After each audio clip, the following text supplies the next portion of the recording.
बातमी साताऱ्यातून आहे। सातारामध्ये भाजपला चेकमेट करण्यात आलाय। जिल्हा परिषदेमध्ये राष्ट्रवादी शिवसेना एकत्रित येण्याचे संकेत आता मिळतात। सातारा जिल्ह्यामध्ये राजकारण सध्या मोठी उलथापालथ झाल्याचं पाहायला मिळत आहे। बैठकीला मंत्री शंभूराज देसाई व खासदार नितीन पाटील उपस्थित होते।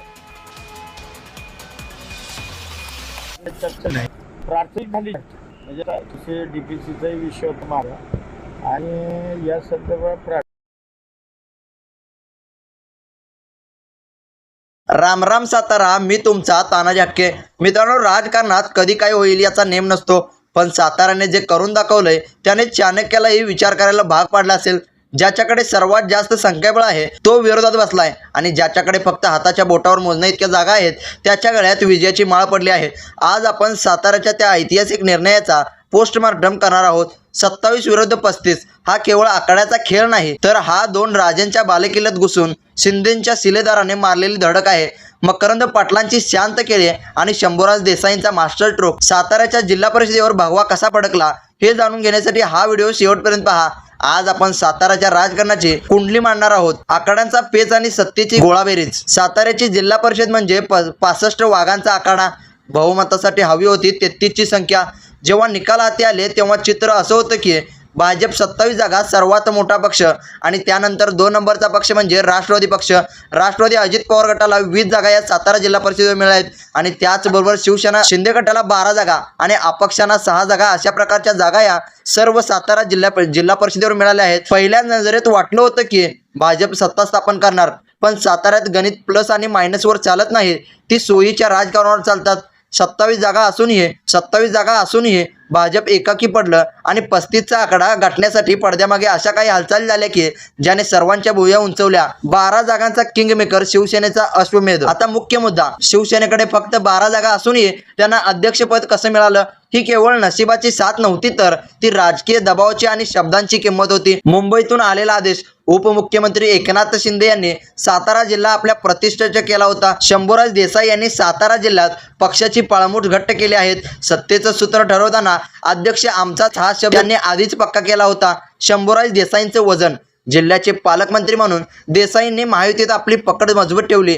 त्यांनी हे स्पष्ट केले की जर आम्हाला अध्यक्षपद मिळालं नाही तर जिल्ह्यात शिवसेनेची वाढ खुंटेल। भाजपला रोखण्यासाठी रणनीती, राष्ट्रवादी आणि शिवसेना या दोघांनाही माहिती होतं की जर भाजपचा अध्यक्ष झाला तर जिल्ह्यातील अनेक मतदारसंघात भाजप वरचढ ठरेल। स्वतःला वाचवण्यासाठी आणि छोट्या भावाला म्हणजेच शिवसेना पक्षाला मोठेपण देण्याचा निर्णय घेतला। मकरंद पाटील सावध खेळीचा चाणक्य। या संपूर्ण नाट्याचा खरा दिग्दर्शक कोण असेल तर ते आहेत आमदार मकरंद पाटील। 20 जागा असतानाही त्याने अध्यक्षपदावर दावा का केला नाही? यामागे त्यांची लांबची दृष्टी आहे, सेफ गेम। मकरंद पाटील यांना माहिती होतं की अध्यक्षपद घेतलं तर जबाबदारी आणि टीका दोन्ही अंगावर येईल, यापेक्षा किंगमेकर बनून सत्तेच्या चाव्या, अर्थ आणि बांधकाम समिती आपल्याकडे ठेवणं जास्त फायद्याचे आहे। आगामी विधानसभा निवडणुकीत शिवसेनेची मदत मिळवण्यासाठी त्यांनी हे बलिदान दिलंय। मकरंद पाटलांनी दाखवून दिलं की कधी कधी 2 पावलं मागे येणं म्हणजे पराभव नसतो, तर ती झेप घेण्याची तयारी असते। भाजपचे 27 शिलेदार आणि एकाकी संघर्ष। आता चर्चा करूया भाजपची। 27 जागा 2 मोठे राजेसोबत जयकुमार गोरेंसारखा झंझावत तरीही सत्ता का हुकली? भाजपच्या पराभवाचं मुख्य कारण म्हणजे सर्वसमावेशकता अभाव। सातारा आणि मान गटामध्ये भाजपने चांगली कामगिरी केली, पण इतर तालुक्यात मित्र पक्षांनी त्यांच्यासाठी दरवाजे बंद केले। आता जयकुमार गोरे विरोधी पक्ष नेता म्हणून सभागृहात येणार आहेत। 27 जागांचा हा प्रबळ विरोधी पक्षनेता सत्ताधाऱ्यांना घम फोडणार आहे का, हे नक्की पाहावं लागेल। सत्तेत नसलो तरी जिल्ह्यावर वचक कसा ठेवायचा हे भाजप आता दाखवून देईल अशी शक्यता आहे। तालुकाने आहे सत्तेचा प्रभाव। कराड आणि पाटण, शंभूराज देसाईंच्या विजयाचा परिणाम अध्यक्षपदावर झाला। वाई खंडाळा, मकरंद पाटलांचा बालेकिल्ला शाबूत राहिला, ज्याने सत्तेचा पाया रचला। मान खटाव, भाजपने इथे बाजी मारली असली तरी त्यांना जिल्ह्यात सत्तेचं स्थान मिळालं नाही। सातारा जावळी, दोन्ही राजांच्या वर्चस्वामुळे भाजपला इथं मोठी आघाडी मिळाली, जी भविष्यात महत्त्वाची ठरेल। सातारकरांच्या अपेक्षा आणि आव्हाने सत्ता आली, फार तुरे झाले, पण आता प्रश्न कामाचा। नवीन अध्यक्षासमोर काही मोठे आव्हान आहे। दुष्काळी पट्टा, खटाव आणि मान मधील पाण्याचा प्रश्न कायमस्वरूपी सुटणार का? प्रलंबित प्रकल्प, जिहे काटापूर योजनेला गती मिळणार का? ग्रामीण विकास, जिल्हा परिषदेचा निधी शेवटच्या माणसापर्यंत पोहोचणार का?